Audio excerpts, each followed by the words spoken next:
no seas incrédulo, sino creyente. Entonces Tomás respondió y le dijo, Señor mío y Dios mío. Jesús le dijo, porque me has visto, Tomás, creíste. Bienaventurados los que no vieron y creyeron.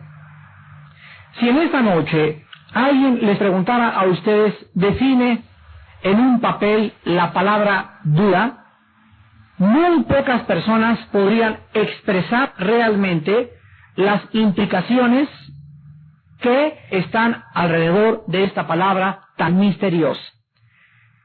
Esto es porque las opiniones acerca de la palabra duda han variado a través de toda la historia.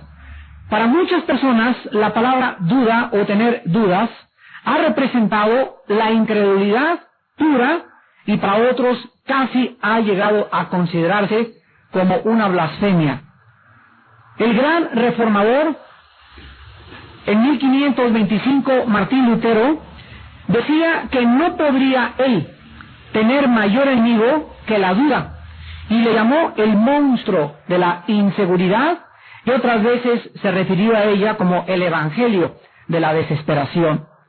Otras personas han aseverado que la duda es importante y es esencial para la búsqueda inteligente de la verdad. Por ejemplo, el gran escritor Tennyson escribió, existe más fe en una duda honesta, créanme, que en la mitad de todos los credos de la Iglesia Apostólica Romana.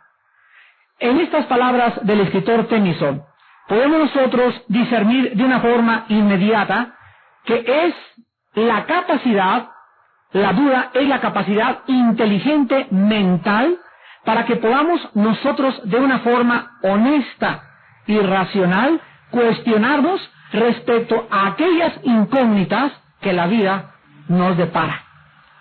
¿Es posible, preguntamos en esta noche, que puedan coexistir la duda y la fe? Por lo menos hay una persona en la Biblia que nos contesta en esta noche que sí es posible que la fe y la duda puedan coexistir.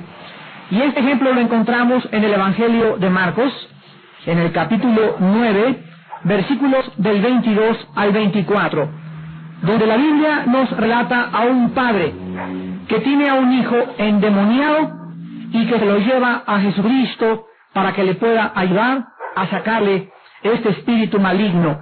Dice Marcos 9, 22 al 24, y muchas veces le echaba en el fuego y en el agua para matarle, pero si puedes hacer algo, ten misericordia de nosotros y ayúdanos. Vean ustedes la profundidad de la pregunta y de la ayuda que este hombre le está haciendo a Jesús. Si puedes hacer algo, ten misericordia de nosotros y ayúdanos. Jesús le dijo, si puedes creer, al que cree, todo le es posible. E inmediatamente el padre del muchacho clamó y dijo, creo, ayuda mi incredulidad. Aquí encontramos pues en estos versículos una expresión honesta de fe y de duda al mismo tiempo. El padre no tenía absolutamente más que decir. Desde que el demonio había venido sobre su hijo se convulsionaba y arrojaba espuma por la boca como un animal común y corriente. Sus amigos de este hombre posiblemente le abandonaron, otros huían despavoridos cuando veían a este muchacho ser azotado en contra del suelo por los demonios que tenía dentro, y todas las personas a su alrededor estaban en contra de este hombre. Y es precisamente bajo esta tormenta que este hombre estaba atravesando que se acercó a Jesús a pedirle que le ayudara en su incredulidad. Este hombre no había sido nunca discipulado y su fe fue desarrollada conforme él iba viendo que su hijo se azotaba contra el fuego y otras veces el demonio le arrojaba al suelo. Dice el versículo 17 al 22 del mismo pasaje, respondiendo uno de la multitud le dijo, Maestro, traje a ti a mi hijo que tiene un espíritu mudo, el cual donde quiera que le toma, le sacude y echa espumarajos y cruje los dientes y se va secando. y dije a tus discípulos que lo echasen fuera, y no pudieron. Y respondiendo él les dijo, oh generación incrédula, ¿hasta cuándo he de estar con vosotros? ¿Hasta cuándo os he de soportar? Tráiganmelo. Y se lo trajeron. Y cuando el espíritu vio a Jesús, sacudió con violencia al muchacho, quien cayendo en tierra se revolcaba echando espumarajos. Jesús preguntó al padre, ¿cuánto tiempo hace que le sucede esto? Y él dijo, desde niño. Y muchas veces le echan el fuego y en el agua para matarle, pero si puedes hacer algo, ten misericordia de nosotros y ayúdanos. Muchas personas, desde entonces, han expresado los mismos sentimientos a Dios. Señor, quiero creer, ayúdame a creer, ayúdame en mi incredulidad. En esta noche, vamos a analizar la vida de un discípulo de Jesucristo, llamado Tomás, el Dídimo. La palabra Dídimo significa, en el original griego, el más pequeño. Este hombre, Tomás, fue soportado por Jesús, y la Biblia nos hace asombrosas revelaciones acerca de Tomás, porque muchos de nosotros le podríamos calificar en este momento como el peor de los discípulos, o el discípulo que nunca le creyó a Jesús. Sin embargo, la Biblia en esta noche, vuelvo a repetir, nos va a hacer asombrosas revelaciones de Tomás, y vamos a ver que era un hombre de valor, era un hombre que era honesto en sus cuestionamientos hacia las incógnitas e interrogantes que sucedían a su alrededor, y además era un hombre que quería seguir muy de cerca al Señor Jesucristo. En esta noche vamos a ver también que es importante que podamos diferenciar entre las dudas que nos asaltan creadas por Satanás y las dudas que es la capacidad que Dios nos ha dado legítimamente para poder encontrar la verdad. La duda viene a nosotros, los cristianos, escuchen muy bien, cuando alcanzamos o cuando llegamos a los límites de nuestro entendimiento o cuando enfrentamos alguna calamidad inesperada. Otras veces también surge cuando oramos por algo y ocurre exactamente lo contrario. Cuando alguien se aleja del Señor y vemos que estaba en la iglesia y se aleja del camino de la verdad, también es el momento en que nos entran dudas. Cuando obedecemos porque sabemos qué es lo correcto y sufrimos por hacer el bien, también en ese momento nos entran dudas. O tal vez cuando la vida a veces parece no tener ningún sentido todos los días de nuestra existencia. Todas estas circunstancias, queridos hermanos, santos del Señor, nos hacen preguntarnos muchas cosas que no entendemos. Y vuelvo a repetir, como tratamos de comprender y el límite de nuestra comprensión ha llegado al máximo, entonces en ese momento se apodera de nosotros el enemigo de la duda. Pero vamos a contestar en esta noche con otra serie de preguntas. Por ejemplo, ¿acaso existe alguna persona que sepa todas las respuestas de todos los problemas, de las tragedias, de los huracanes, de las injusticias que suceden a nuestro alrededor? ¿Qué nos dice también la Biblia? Que los pensamientos de Dios no son nuestros pensamientos. Entonces, ¿por qué muchas veces, pregunto, queremos entender las cosas que trascienden nuestra capacidad mental y que solamente están escondidos en la mente divina de nuestro Creador? ¿Acaso creemos que vamos a tener la respuesta para cualquier incógnita que tengamos o que enfrentemos en la vida? El día que tú puedas tener la respuesta a todas tus preguntas y cuestionamientos, amigo y amiga mía, quiero decirte en esta noche que en ese momento te estás convirtiendo en un Dios. El día que tengamos las respuestas a todos los problemas de la vida, ya no vamos a necesitar a Dios. Entonces tenemos que ubicarnos en un terreno, en una perspectiva donde podamos entender que no somos dioses, que existen todavía cientos, miles de interrogantes, miles de cuestionamientos, pero la Biblia nos dice que en medio de esto, el justo por la fe vivirá. El justo es la persona que ha sido regenerada por el Espíritu Santo y que sabe perfectamente bien que hay muchas cosas que no podemos comprender, pero que hay otros ojos, y otra mente que no es la de los 5 sentidos ni tampoco la del cerebro, que nos permite en ese momento, cuando dudamos y cuando no entendemos, seguir confiando. La Biblia dice en uno de los salmos: en el día que temo, en ti confío. Y aquí está precisamente la energía y la fuerza de la fe. Poder energetizar esta fe nuestra que el Espíritu Santo ha puesto en nuestro corazón, y en el momento en que no entendemos lo que está pasando, seguir confiando en Dios.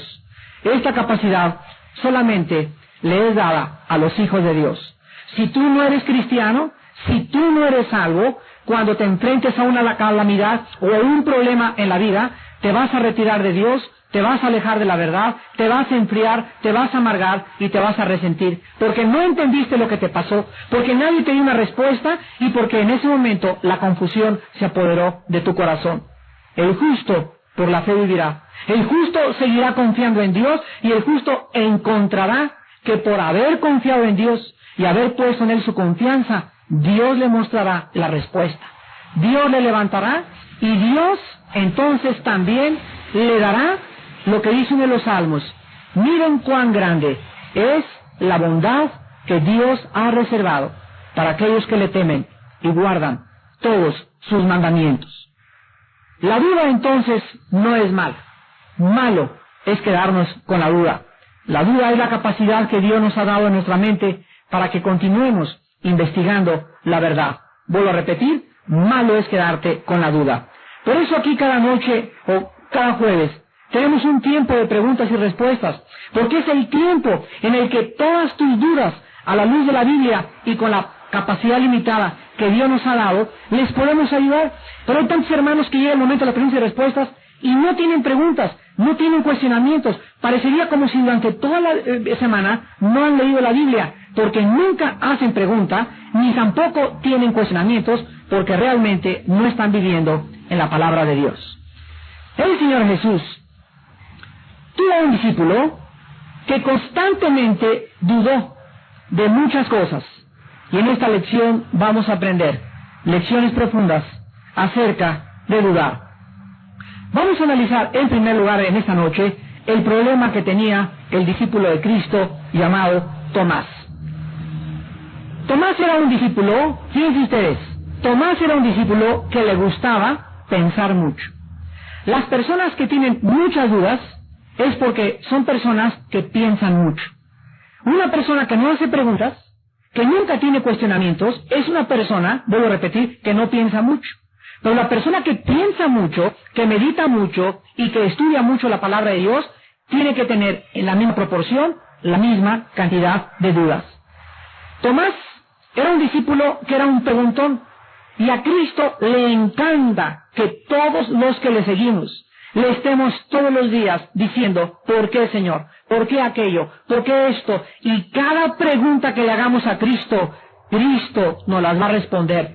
Si no necesariamente en esta noche o mañana o pasado, como tú has querido conocer la verdad, la Biblia dice: bienaventurados los que tienen hambre y sed de justicia, porque ellos, no nadie más, solo los que tienen hambre y los que le están diciendo al Señor: tengo sed de ti, te quiero conocer más, ellos serán saciados. Este hombre llamado Tomás constantemente le hacía preguntas a Jesús, porque estaba luchando por encontrar la verdad de todas las cosas. Actualmente los estudiantes en la clase que le dicen al maestro: ¿y por qué esto? ¿y por qué aquello? ¿y por qué aquello? Muchas veces se convierten en el objeto de la risa y de la burla y el menosprecio de todos sus compañeros. Porque para los compañeros, o para la mayor parte de la gente, existe la soberbia, existe el machismo, existe la vergüenza, existe el temor de que va a decir la gente que soy un tonto, que no voy a preguntar. Pero para Dios es lo contrario, y para los maestros inteligentes representan los mejores alumnos. Siempre, siempre, siempre, vuelvo a repetir, las personas que más preguntan hacen y que más quieren saber son las personas que más rápido crecen en el conocimiento del mundo y en el conocimiento de Dios. Vamos a recordar en este momento, en nuestra lección de hace 8 días pasada, que 2 días después de que Jesús oyó que Lázaro, su discípulo, estaba enfermo, se detuvo deliberadamente 2 días más en el lugar donde se encontraba. Vamos a ver en Juan 11, versículo 17, qué fue lo que le dijo a sus discípulos en este momento para comenzar a analizar brevemente la vida de Tomás. Dice Juan 11, 17. Vino pues Jesús y halló que hacía ya 4 días que Lázaro estaba en el sepulcro. Versículo 17. Y en el versículo 7 les dijo a los discípulos: vamos a Judea otra vez. Ustedes saben que Judea era una región inhóspita. Ahí se encontraba Jerusalén. Y los 12 apóstoles sabían que este viaje era peligroso e inmediatamente trataron de disuadir a Cristo. Dice el versículo 8 que le dijeron los discípulos: Rabí, ahora procuraban los judíos apedrearte y otra vez vas allá. En otras palabras, ¿estás loco? ¿Cómo quieres tú llevarnos a Judea? ¿No sabes que ahí es donde más gana nos traen y donde la gente nos puede apedrear y nos puede matar? Y fue en este momento que Tomás reveló algo de su carácter. Versículo 16. Dijo entonces Tomás, llamado Dídimo, a sus condiscípulos: vamos también nosotros para que muramos con él. ¿Dijo esto Tomás? ¿Era Tomás el que estaba hablando? La respuesta es sí, sí lo dijo. Y aquí Tomás nos revela que era un hombre de gran valor. Era un hombre que no tenía temores de morir por Cristo. Comencemos a analizar la mente de Tomás. Era un muchacho que no tenía miedo de seguir a Cristo. Era un preguntón de primera. Era un hombre que constantemente era asediado por dudas, por cuestionamientos, por interrogantes, pero ninguna de estas cosas fue criticada por el Señor Jesucristo. Todos los 11 discípulos tuvieron miedo de ir a Judea con Cristo, pero solamente Tomás le dijo a los demás: vamos, y no importa que muramos con Cristo en esa región geográfica. Otro incidente de la vida de Tomás en su lucha por la fe y la duda se nos revela en la última cena, en los capítulos 13 y 14 del Evangelio de Juan. Ahí estaban todos los 12 apóstoles cenando con Jesucristo. Todos estaban expectantes por ver qué cosa iba a acontecer. Todos estaban acabando de digerir la cena. Estaban comenzando a tomar el vino y lo que estaban cenando, cuando en medio de un silencio sepulcral, el Señor Jesús les dice: uno de ustedes me va a entregar. Uno de ustedes es un traidor. Uno de ustedes nunca fue salvo. Uno de ustedes ha sido un hipócrita durante estos últimos 3 años y medio. Uno de ustedes jamás ha sido cambiado y su nombre nunca estuvo escrito en el libro de la vida. En ese momento todos comienzan a ser desconcertados, porque además de esta acusación que Cristo les comenzaba a hacer, Cristo en el capítulo 14 de Juan comienza a usar un lenguaje que los discípulos tampoco conocían. Y dice el versículo 1 de Juan 14: no se turbe vuestro corazón, creéis en Dios, creéis también en mí. En la casa de mi Padre muchas moradas hay. Si así no fuera, yo os lo hubiera dicho: voy pues a preparar lugar para ustedes. Y si me fuere y os preparare el lugar, vendré otra vez, y los tomaré a mí mismo, para que de donde yo estoy, vosotros también estéis. Y sabéis a dónde voy, y sabéis el camino. Ustedes se imaginan en el corazón y en los zapatos de estos discípulos oír a Cristo mencionar que ya se iba. Imagínate a Juan preguntándole a Pedro: ¿qué, a dónde se va? ¿A Tasco o se va a Cuautla? ¿Cuándo va a regresar? ¿Cómo que en la casa de su padre hay muchas casas? Nunca hemos visto al Padre, nunca hemos visto las casas, siempre hemos dormido en el suelo, debajo de los árboles, a la intemperie, donde nos agarre la noche. ¿De qué está hablando Cristo? ¿Qué cosa nos quiere decir? Pero a través de todas estas dudas, mis hermanos, ninguno de los discípulos le cuestionó más que Tomás. Dice el versículo 5, otra vez Tomás es el único que se atreve y tiene el valor de decir: no entiendo lo que estás diciendo. Señor, no sabemos a dónde vas. ¿Cómo pues podemos saber el camino? ¿Por qué los otros 11 discípulos no le dijeron lo mismo? ¿Por qué era siempre Tomás el preguntón? ¿Por qué era siempre Tomás el que cuestionaba? ¿Por qué era siempre Tomás el que le dijo en ese momento: no, yo no entiendo nada de lo que me estás diciendo? ¿De qué camino estás hablando? ¿Cómo podemos saber que el camino? ¿Cómo que? Y en ese momento, gracias a la pregunta, a la duda y al valor de Tomás, Jesús les contesta en el versículo 6: yo soy el camino, la verdad y la vida. Nadie viene al Padre sino por mí. Pongan en este momento a echar a andar su mente. Si leemos Juan 14, del 1 al 4, y no estuviera el versículo 5 como un paréntesis, Jesús no hubiera contestado la pregunta número 6. ¿Ya? ¿Lo captaron? Gracias a la intervención, a la oportuna intervención e interrupción de un discípulo valeroso, de un discípulo hambriento y sediento de conocer la verdad, Jesús contestó en el versículo 6: yo soy el camino y la verdad y la vida. Nadie va al Padre más que a través de mí. Ahora bien, después de la crucifixión de Cristo, Tomás tenía todas las dudas del mundo. Tomás era el único que nos podemos imaginar debajo de un árbol, alejado de todos los discípulos, comenzando a ser sacudido fuertemente por su fe, por sus dudas y por todas las cosas que habían pasado en Jerusalén. Tomás de repente hubiera parecido que no había ni encontraba piso que lo sostuviera para continuar apoyándose y poder continuar defendiendo la verdad. Vamos a preguntarnos algunas de las cosas que Tomás, después de la muerte de Cristo, comenzó a cuestionar en su corazón. Por ejemplo, Tomás comenzó a preguntarse: ¿sería Jesús el Mesías? Entonces, ¿por qué se dejó crucificar? ¿Por qué su padre, que le quería y que le envió al mundo, permitió que lo mataran? ¿Por qué no lo salvó su padre? ¿Por qué Jesús no usó su poder en contra de sus enemigos? ¿Por qué si levantó a Lázaro de entre los muertos, por qué no se esclavó de la cruz, bajó y acabó con todos los enemigos?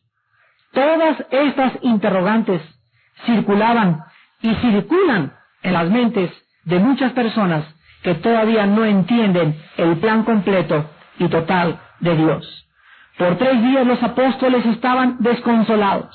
Estaban llorando: no era cierto, no era el Mesías Jesús, tal vez nos equivocamos, tal vez cuando lo crucificaron ahí acabó todo. Estaban desconcertados, llenos de dudas. Y en medio de todo este mare magnum y tormenta intelectual y espiritual y desconsuelo y desánimo, pasa algo extraordinario en la vida de todos ellos. En Juan 19, versículo 21, la Biblia dice: dijeron a Pilato los principales sacerdotes de los judíos que no era realmente el título que le habían puesto Jesús Nazareno. Y entonces todos los que estaban ahí, dice el versículo 20, cuando leyeron el título que estaba escrito sobre la cruz de Cristo, donde el lugar había sido crucificado, estaba cerca de la ciudad, y el título estaba escrito en hebreo, griego y en latín. Cuando le pusieron este título a Cristo arriba de su cruz, en 3 idiomas, en hebreo, en latín y en griego, el título era Rey de los Judíos. Y cuando Pilato se dio cuenta que habían hecho esto, llegaron a reclamarle que por qué le había puesto el título del Rey de los Judíos. Y cuando Pilato lo dijo: lo que está escrito, escrito está, y déjenlo así. Los discípulos se comenzaron a cuestionar por qué entonces Jesús había sido llamado el Rey de los Judíos. Pero, días más tarde, cuando estaban todos reunidos, regresamos a Juan, capítulo 20, y encontramos que dice la Biblia, en el versículo 19, que cuando llegó la noche de aquel mismo día, el primero de la semana, estando las puertas cerradas en el lugar donde los discípulos estaban reunidos, ¿por qué cosa dice? Miedo de los judíos. El estado emocional de los discípulos de Cristo era de temor. Vino Jesús y puesto en medio les dijo, paz a vosotros.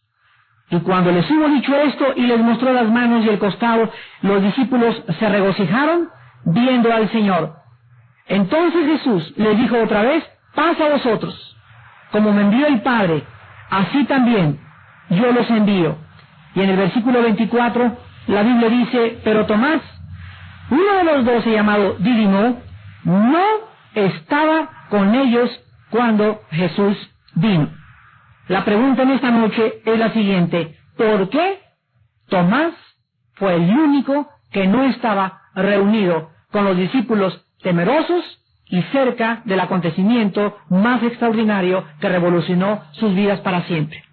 Tenemos dos respuestas en esta noche, dado el carácter de Tomás. Una, Tomás tenía más valor de estar afuera, a la intemperie, y no tenía miedo que lo capturaran. A pesar de sus dudas y de sus cuestionamientos, Tomás tal vez estaba debajo de un árbol tratando de que de alguna forma Cristo se pudiera manifestar a él.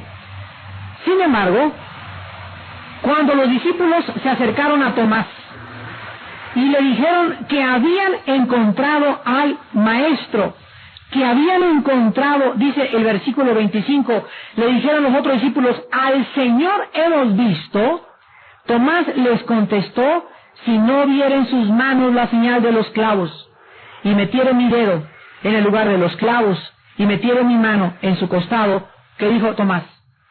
No voy a creer.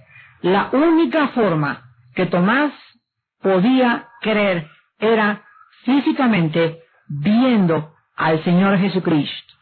¿Podemos culpar en esta noche a Tomás? ¿Habrá alguna persona en esta noche que repita las palabras de Tomás y basado en esto diga, yo soy como Tomás, hasta no ver, no creer? Y Cristo le concede los deseos de su corazón a Tomás. Versículo 26 al 28. 8 días después, estaban otra vez los discípulos dentro y con ellos Tomás. Llegó Jesús, estando las puertas cerradas, y se puso en medio y les dijo, paz a vosotros. Luego dijo a Tomás, pon aquí tu dedo y mira mis manos. Acerca tu mano y métela en mi costado, y no seas incrédulo, sino creyente. Cristo le contesta a Tomás sus deseos, Cristo satisface los deseos de Tomás, pero al mismo tiempo Cristo le da una advertencia a Tomás que se cumple en todos aquellos discípulos futuros que no tendrían la excusa de no creer basados en la duda e incredulidad de Tomás. La bendición que Dios extiende para todas aquellas personas que los que no, bienaventurados son los que no ven y los que creen, es para nosotros los que hemos alcanzado las postrimerías o la antesala de los últimos siglos de la iglesia cristiana. Aquí es maravilloso ver que Jesús le permite esto porque sabía que Tomás era un muchacho honesto, sincero. Cristo conocía el corazón profundo de Tomás, sabía que era un hombre que realmente buscaba la verdad y que cuando la encontrara, Jesús sabía que Tomás seguiría esa verdad. ¿Cuál es la diferencia de muchos de ustedes en esta noche? Hay muchos de ustedes que aun cuando Dios les concediera, escuchen esto, aun cuando Dios les concediera ver un milagro, ni siquiera con ese milagro podrían creer.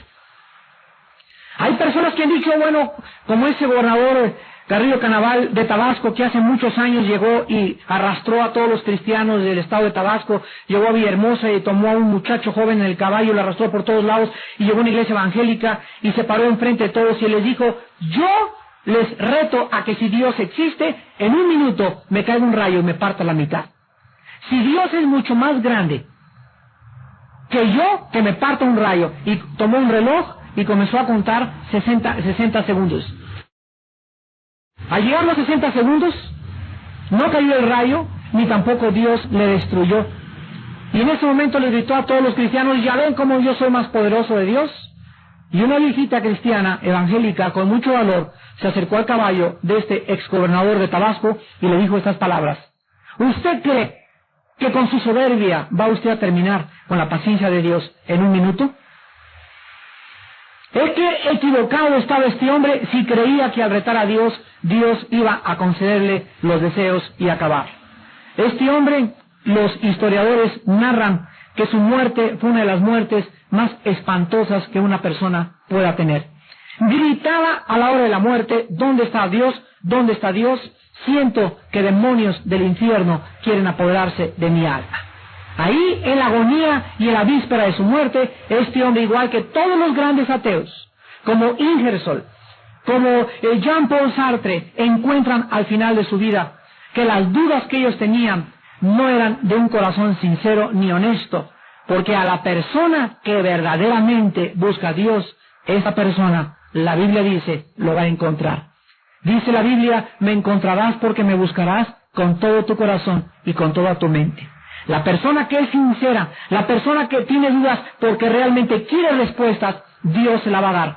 Pero hay una condición muy grande, que tú tienes que saber que cuando Dios te conteste y te muestre la verdad, tú tienes que comenzar a seguirle.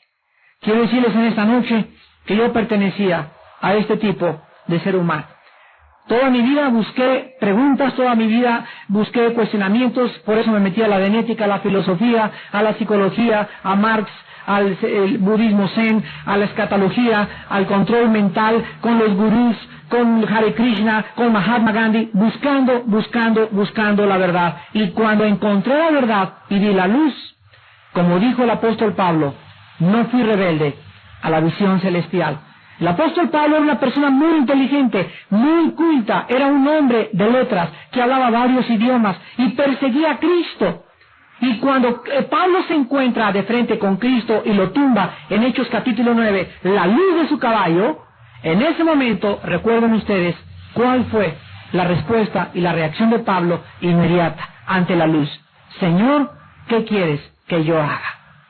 Aquí está la diferencia entre un hombre que es sincero y que se cuestiona y que tiene dudas y del hombre deshonesto.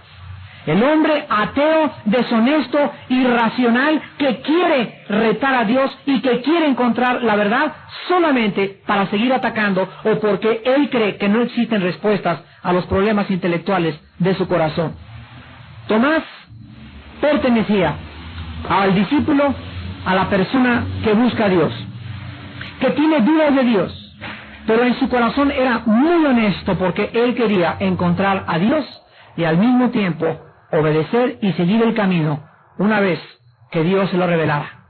Dios se lo reveló porque dice el versículo 28 que cuando él puso su mano en su costado y en las manos de Cristo, la respuesta de Tomás fue doble. En primer lugar, le dice a Cristo: Señor mío. La palabra Señor es la palabra griega kurios, que significa mi amo absoluto. ¿Estarías tú en esta noche dispuesto, si tuvieras alguna duda respecto a Dios o a la Biblia, y esta duda fuera despejada y se te entregara la respuesta, te inclinarías después de esto y le dirías a Dios: mi Señor, y lo harías a Cristo tu amo absoluto? Y en segundo lugar, ¿reconocerías tú en esta noche, si tus dudas fueran respondidas, que Cristo no solamente fue un gran hombre, sino que como Tomás le llamó y le dijo Dios? Y en esta noche, esta es la respuesta de las personas honestas y sinceras. Mi Señor, en esta noche te entrego mi corazón. En esta noche tú vas a ser el único amo que yo tenga, la única luz, la única guía que mi corazón y mi alma puedan seguir.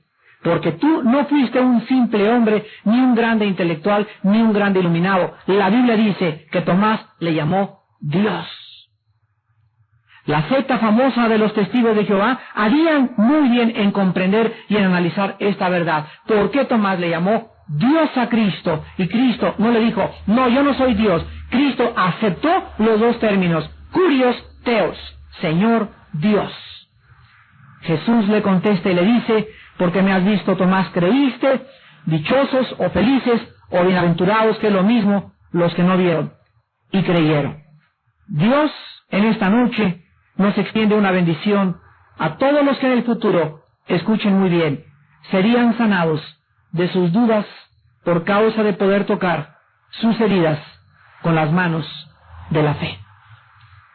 Hoy no necesitamos ver a Cristo para poder creer en Él, porque la Biblia dice que si tú crees que Él murió y pagó por ti en la cruz, en ese momento, cuando tú pones tu creencia, tu fe en acción, Dios va a hacer algo en el mundo espiritual. Va a enviar en esta misma noche a tu corazón el Espíritu Santo. Y cuando el Espíritu Santo entre a tu corazón, Él te dará testimonio de que Jesús es el Señor y Dios en la carne. Ahora no vas a tener que verlo, dice Primera de Pedro, que le amamos sin haberle visto. Y seguimos a un hombre que nunca hemos visto. Yo nunca he visto a Cristo, ni tú tampoco, sin embargo le amamos. Sabemos que está cerca de nosotros, he sentido su consuelo, su misericordia, su fidelidad, su dirección. ¿Cómo podemos experimentar sin los 5 sentidos? Porque están los sentidos de la fe, los sentidos del Espíritu, los cuales son energetizados por el poder del Espíritu Santo. A nosotros, los que hemos creído sin ver, Dios nos concede la bendición de tener dentro de nuestro corazón al Espíritu Santo, quien nos da testimonio de Jesús y de todas las cosas que Él enseñó. ¿No quisieras tú en esta noche creer? Si tú no tienes ahorita la fe que necesitas para creer en Dios, escucha, dile a Dios esta noche: ayuda mi incredulidad. Señor, quiero creer en ti, quiero seguirte, quiero amarte, quiero servirte. Ayúdame. Ayúdame, porque si tú intervienes en mi vida, yo te prometo, así dile, yo te prometo, que si tú intervienes en mi vida y me quitas estas vendas y estas telarañas y estas dudas que yo tengo, yo te voy a servir. Dios está viendo tu corazón y a Él no le puedes engañar. Pero si existe este corazón en esta noche dentro de ti, Dios se va a manifestar en tu vida. Y tú le conocerás, y conocerás la verdad, y la verdad entonces te hará libre. No es malo dudar, malo es que tus dudas sean el resultado de un prejuicio intelectual o filosófico y que te lleven a encerrarte en tu soberbia y a nunca querer ver la luz de Cristo que alumbre tu entendimiento. Les pido en esta noche que inclinemos nuestra cabeza y que aquellas personas que todavía tienen dudas y que no son cristianas, en esta noche Dios tiene el poder de concederte la capacidad y la habilidad de creer en su Hijo Jesucristo. La Biblia dice que el arrepentimiento y la fe es un don de Dios. Es Dios quien da, quien imparte, quien otorga estas capacidades del Espíritu para aquellas personas que tienen un corazón recto para con Él. En esta noche, tal vez tú seas cristiano y tienes muchas dudas, y la Biblia dice en esta noche que es normal, que es natural, que esto viene de Dios, para que a través de la investigación y del estudio de tu paciencia, de tu confianza y tu perseverancia, encuentres la verdad. No te detengas, no te desanimes, no quieras tal vez tener la respuesta esta noche. Dios conoce tu corazón. Pregúntale a Él: Señor, contéstame, estoy confundido, estoy confundida, no entiendo esto en mi vida, no entiendo en aquello que me ha sucedido. Dime, Señor, ¿cuál es tu camino? Muéstrame, Señor, el camino. Yo sé que Jesús es el camino. Señor Jesús, revélate a mi vida. Y en esta noche, invita a Jesucristo a tu corazón. Amigo que nos visitas, amiga que nos visitas, o tal vez tú eres un cristiano que has tenido dudas por muchos años, no han sido respondidas y te has endurecido en contra de Dios. No dejes de seguir buscando a Dios, no dejes de seguir estudiando la Biblia, no dejes que ninguna duda detenga tu crecer y desarrollo en Cristo, porque Él te ha prometido que vas a conocer la verdad tarde o temprano. Y ahí desde tu lugar dile al Señor: mi Señor y mi Dios, ayúdame a creer en ti. Ayuda mi incredulidad, porque quiero decirte que si tú me ayudas, me voy a entregar totalmente. Te voy a servir con todo mi corazón. Y no va a haber nadie más en mi vida más que tú, Señor Jesús, a que consagre todo lo que yo tengo y todo lo que yo soy. Creo que tú eres el Cristo, el Hijo del Dios viviente, que no solamente fuiste un gran personaje de la historia, o un gran hombre iluminado, sino que tú, Jesús, fuiste Dios en la carne, que viniste a este mundo a pagar en la cruz la cuenta de mis pecados, que diste tu sangre por mis pecados y que a los 3 días te levantaste entre los muertos. En esta noche te recibo en mi corazón como mi Señor y mi Dios, y te pido que me fortalezcas y me continúes ayudando en mi incredulidad. En el nombre de Jesús. Amén.